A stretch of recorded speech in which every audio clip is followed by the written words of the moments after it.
Le plus compliqué, c'est de convaincre, nos «aidants» entre guillemets au sein de l'établissement, c'est-à-dire, le directeur, le gérant de la PUI à l'époque, le chef de pôle, le service informatique et biomédical pour constituer, une sorte de groupe de pilotage, du projet. Bon, eux, étaient convaincus, mais ils n'avaient pas le budget, donc on s'est plus orienté vers l'appui de l'OMEDIT, de la région Grand Est. On a en parallèle, donc obtenu un devis, de réclam via, Uniachat, notre, système de marché, et puis on a essayé de lister, après toutes les possibilités de financement, partiel ou intégral de notre projet. Côté pharmacie, on a fonctionné pendant un long moment, donc de 2007 à 2015 avec, un appareillage de contrôle analytique, qui est le multispec, donc remplacé, par le QC Prep, maintenant, QC Prep Plus.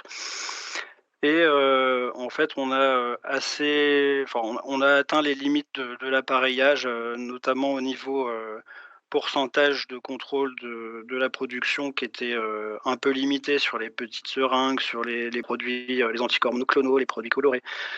Et puis, une limite aussi en termes de personnel parce que le contrôle analytique demande quand même, un temps, technique, assez important. Voilà, plus, le fait que, l'appareil commençait à montrer des signes de faiblesse et donc, on a voulu sécuriser la production, autrement que par cet appareil et autrement que par un double contrôle visuel qui du coup, a pris place après la fin du multispec.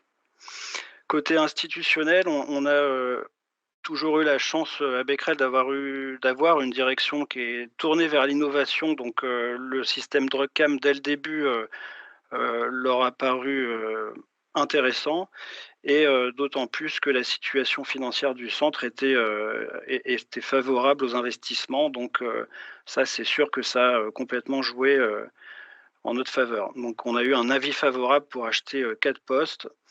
Le deal c'était, d'obtenir 50 du financement.